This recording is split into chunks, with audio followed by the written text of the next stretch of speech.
This back here was my brain cancer. Isn't it nice? The key phrase is was. Ah, okay.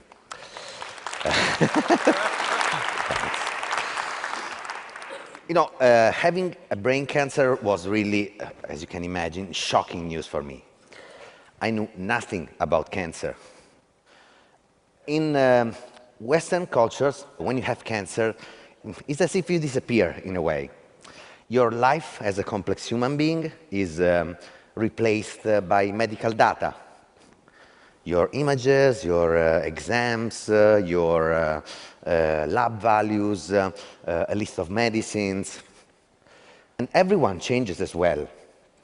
You suddenly become a disease on legs. Doctors start speaking a language which you don't understand.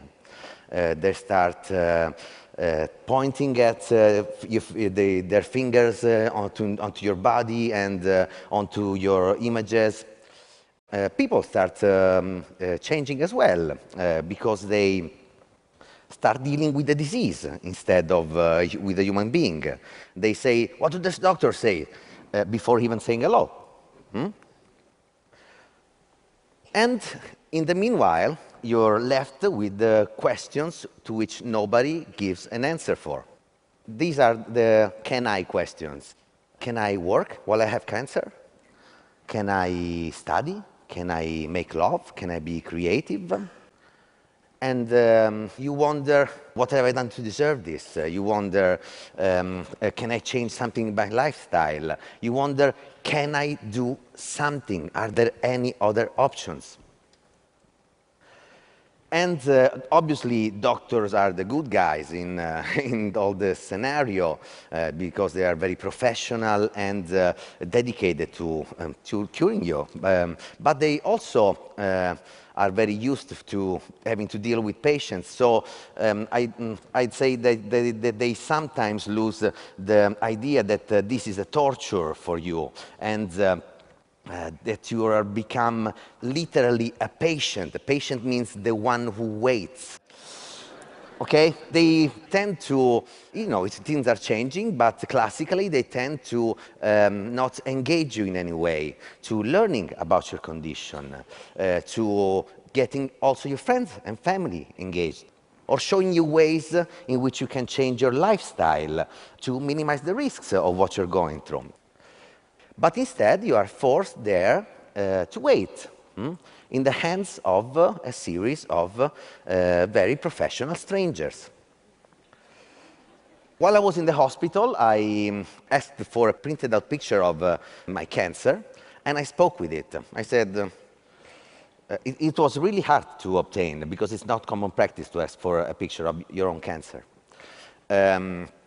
I talked to it and I said, okay, cancer, you are not all there is to me. There's more to me. A cure, whichever it is, will have to deal with the whole of me. And so the next day I left the hospital against medical advice. I was determined to change my relationship with the cancer, and I was determined to learn more about my cancer before doing anything as drastic as a surgery. I'm an artist.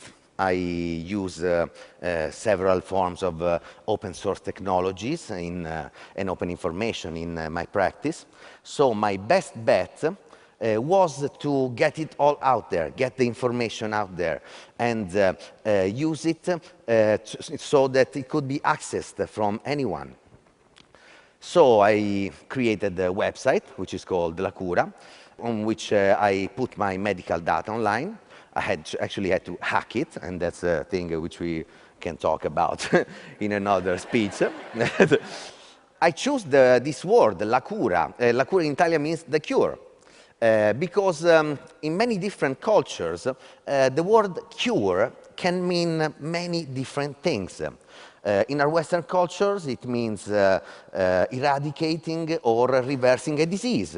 But in different cultures, for example, for culture from Asia, from the Mediterranean, from Latin countries, and from Africa, it can mean many more things.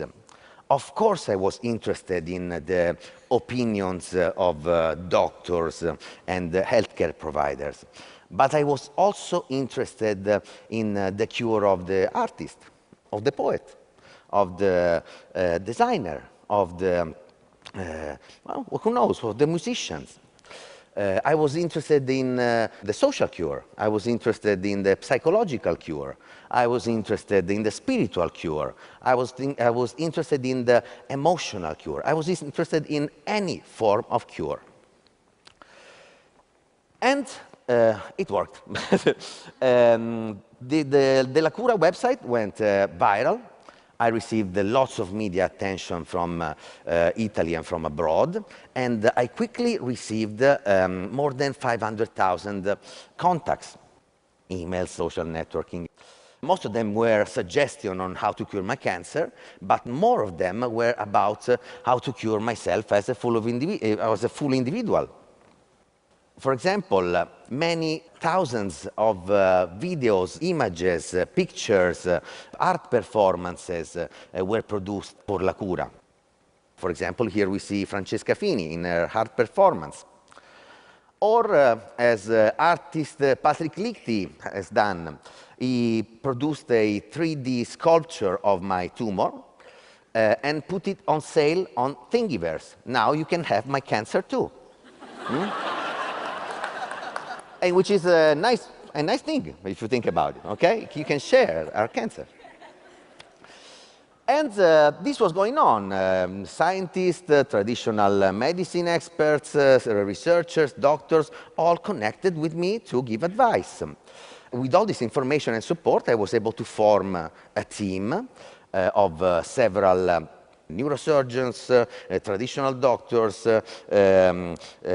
oncologists, and several hundreds of volunteers with whom I was able to discuss the information I was receiving, which is very important. And together, we were able to form a strategy for my own cure in many languages, according to many cultures. The current strategy spans the whole world and thousands of years of human history, which is quite remarkable for me. The follow-up MRIs showed, luckily, little to none growth of the cancer. And so I was able to, take my time and choose. I chose the doctor I wanted to work with. I chose the hospital I wanted to stay with. And in the meanwhile, I was supported by thousands of people, none of whom felt pity for me. Everyone felt like they could take an active role in helping me to get well. And this was the most important part of La Cura. What are the outcomes? I'm fine, as you can see, pretty fine.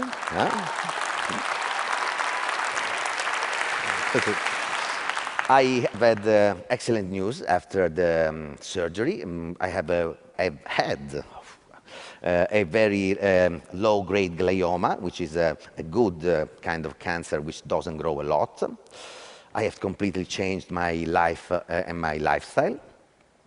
Everything I did was thoughtfully designed to get me engaged up until the very last few minutes of the surgery, which was very intense. A matrix of the electrodes has been implanted in my brain, on this side, to be able to build the functional map of what the brain controls. And we, right before the operation, we were able to discuss the map, the functional map of my brain with the doctor to understand which risks I was running into and if there were any I would want to avoid. Obviously, there were.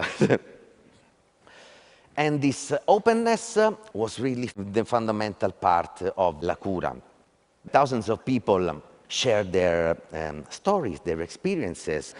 Doctors got to talk with the people they don't usually consult when they they think about cancer, okay? I myself found in a continuous state of translation among many different languages in which science meets emotion and conventional research meets traditional research. And the most important thing of La Cura was to feel as part of a really engaged and connected society whose wellness really depends on the wellness of all of its components. This global performance is my open source cure for cancer. And from what I feel like it's a cure for me, but for us all. Thank you.